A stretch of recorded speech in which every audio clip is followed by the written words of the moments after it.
Welcome, welcome. Baruch atah Adonai Eloheinu melech haolam asher kitshanu b'mitzvotav v'tzivanu la'asok b'divrei Torah.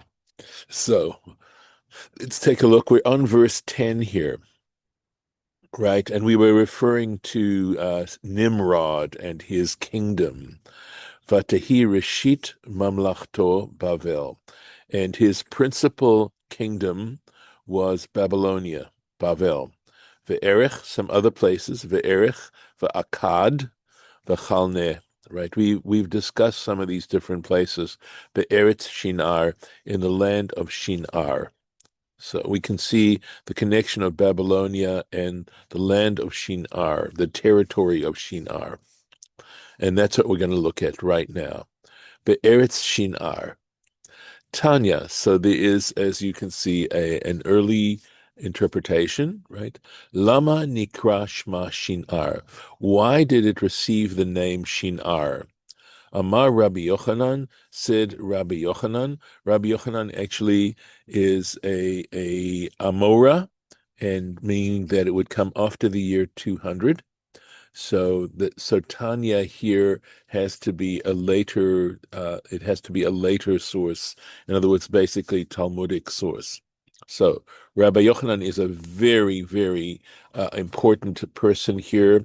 I believe he's credited with the Talmud Yerushalmi. Shekol Metei Mabul, because all those who perished in the flood, Nin Aru, were shaken out, Sham there. They all sort of tumble down to that particular place, all their bodies. And there's a comment here. Why? Mipnei shehi amukama od. Why? Because this area is very deep. V'asher al kein nikre Bavel, and it is also therefore called Bavel, Babylonia. Shehi gam Shin'ar, which is also, it's identified with Shin'ar, b'shem Metzulah. So Babylonia is sometimes referred to as Metzulah. Metzulah basically means a pit or a sharp or the deep, and it's like deep waters. So we give an example where Babylonia is referred to as Metzulah, Kamosha Katuv b'Yeshayahu, as is mentioned. We find this in Isaiah chapter 44. Ha'omer, this is the quote, Letzula Charbi, who said to the shaft, the deep place, my sword. In other words, because we know that Babylonia, that Nebuchadnezzar went around on a campaign conquering various nations. So that would be like the sword of God.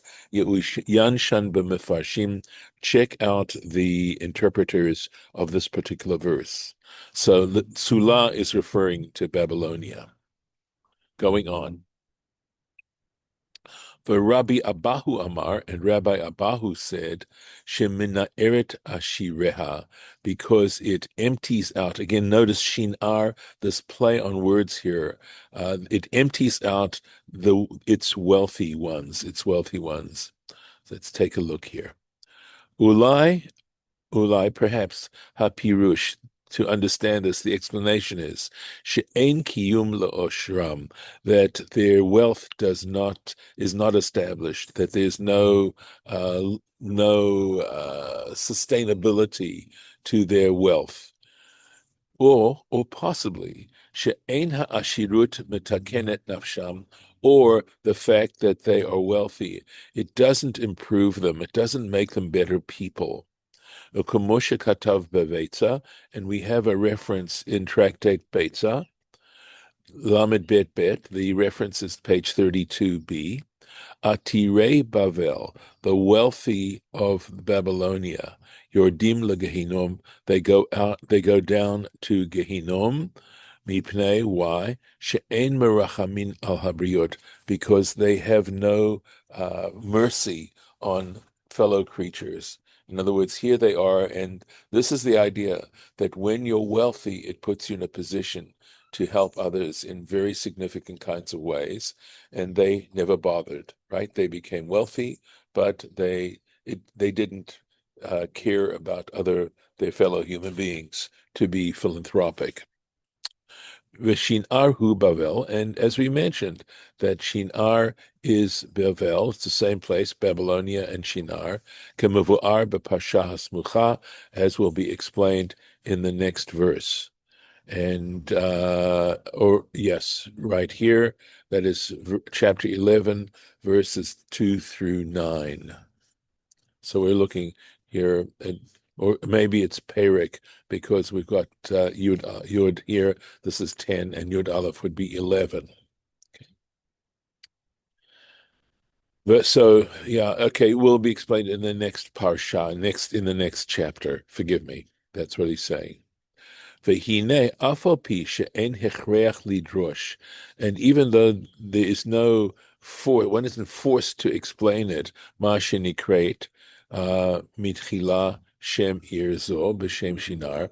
There's no reason, if we're reading the Bible, and just came across this name Shin'ar, we wouldn't be forced to have to explain it in this particular way.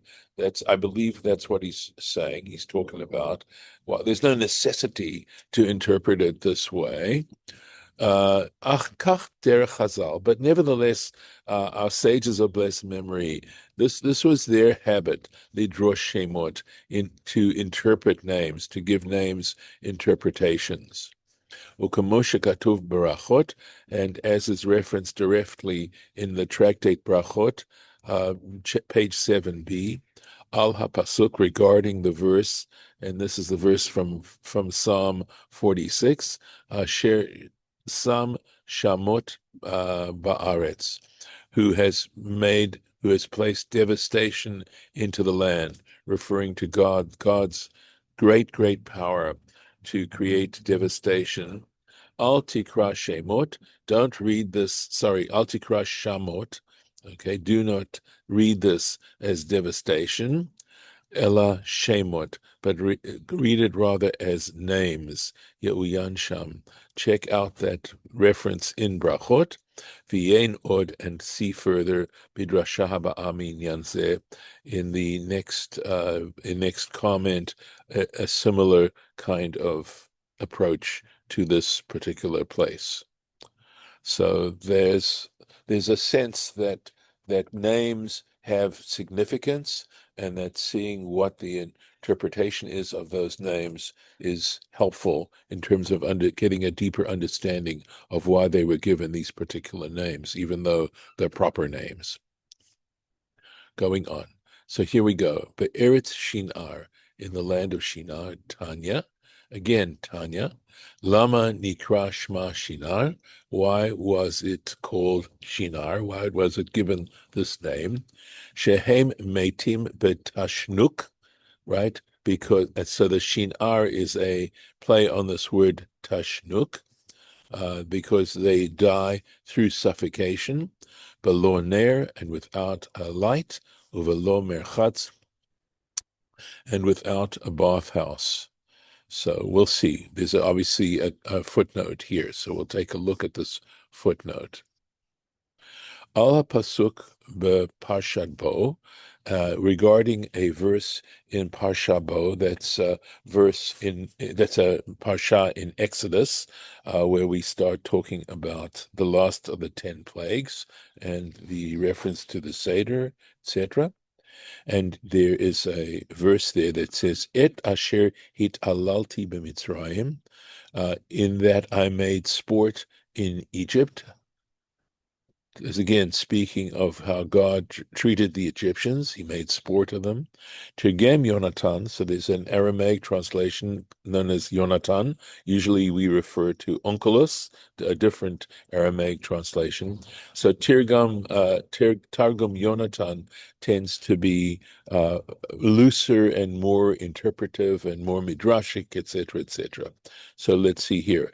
Yatma de Shanikit Mitzrae, right? That which I strangled the Egyptians. So he translates it, hit alalti, with strangulation. Ulefize, and on this account, yesh lomar, you could say, hakavana, that the intention is here with this in this interpretation, shemetin mezul zalim, kemezul zalim, because they die like dissolute people, v'holalim, and confused, she'ein umdim lifnei mitatat, because they do not, literally it says, stand before their beds, bener, with a candle, with a lamp, ve'ein rochatzin umetarin gufan, and they don't wash and purify their bodies. So I believe here mitah, even though normally it might be translated as bed, I think we're talking about their final resting place, their coffin essentially, and that they're not purified and not washed and buried, having gone through what we call tahara. V'tam hadavar, and the reason for this matter, shenahagu chen, that this was this practice. Yesh lomar, one might say, al pi ma shekatuv b'Shabbat, based on what's written in the Tractate Shabbat, page 25b, ala pasuk, regarding the verse that says, "Vatiznach mishalom nafshi." So this and my soul loathed peace, right? I couldn't bear, I didn't have a moment of peace. In fact, I was so upset, I didn't want to have peace. I didn't want to be appeased, right? Zo, and they refer to this as, that verse actually is a reference to Hadlakat Ner b'Shabbat. We're talking about lighting the candle on Shabbat. And incidentally, the reason why, even though there's a commandment not to light a fire on Shabbat, and our rabbis understood that as meaning the act of kindling. They did not mean that you couldn't have fire burning if that fire was lit before Shabbat. So the reason why, because, and that refers to what we're saying right here, is that if you had to go into Shabbat in the dark, especially in the wintertime when it gets dark very early and people are bumping into things and bumping into each other, and there's no sense of peace. It really is very disturbing in the house when you can't walk around and see what's going on. And so you can see here why they might interpret that my soul loathed peace as the peace here, referring to being able to have a light on Shabbat. Okay. Nashiti tuva, meaning I discarded goodness. Zo beit hamerchatz, this is referring to the bathhouse. And we know that, of course, being able to take a bath, taking a shower, tends to make us, we usually leave that feeling refreshed. So not that. Ukatvu hamafarshim, and the interpreters wrote, "De tafas rak shnei dvarim ele," that the reason why these two specific things, as opposed to any other things, were selected as interpretations of these words, mishum de shemen ve'etzim, and the reason why is that oil and trees, hayu yakri Yikarei HaMetziut Bavel, that they turned out to be very expensive in Babylonia. The Shin'ar, and again, Shi'nar, Bavel, it's this one and the same as Babylonia. Kemevu'ar b'parsha hasmucha, which, as is explained in the next verse, in the verse that comes up, that is chapter 11, verse 2 and verse 9. V'lachein lo shimshu bahem gam letzorchei meitim, and for that reason they did not use these objects for the needs of the dead, to take care of the dead. Uma shira'u chazal bichlal lidrosh hamilah shin'ar le'inyan zeh, and what our sages saw in general to interpret this word Shin'ar in this particular way. Yesh lomar, we might say, mishum de belashon romi, because in Latin, right, have be'ur hamilot, right, that the interpretation of the words sans, and this looks like aur or something. I don't know what the Latin word would be here. bli or. So we know that the word psalm means without, right? Bli or, without light. V'sinai arur. Okay, and again, this I think is the same, or sene, or sine, right? Sine aur, v'sine arur, bli merchat. So apparently there's a Latin word for bathhouse that sounds something like arur. V'yadua, and we know ki Chazal hishtamshu harbe b'lashon romi, that our sages of blessed memory used Latin quite a lot. V'la'asher ki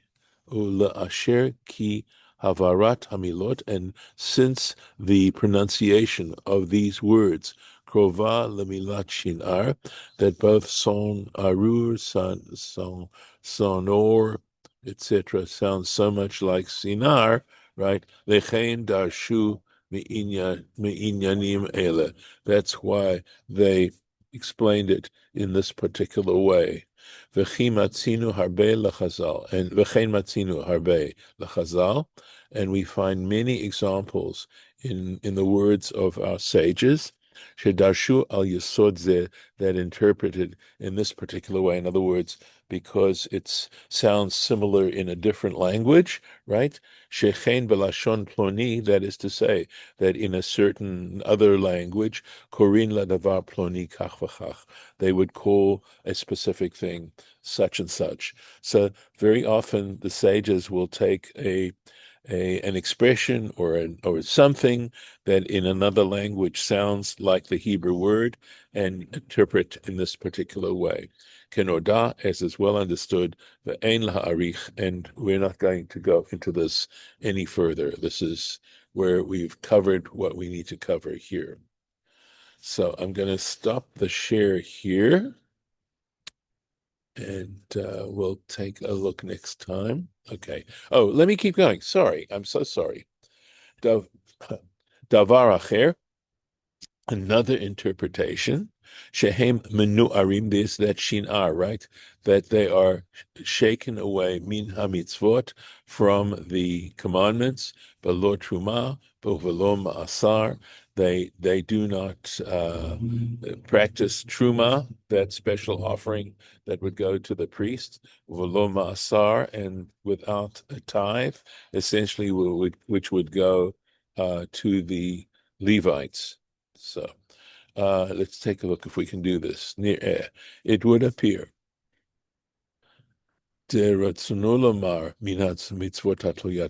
meaning that they were shaken away. They were not able to perform commandments that depended on living in the land of Israel. So obviously they couldn't, because they were living in Babylonia.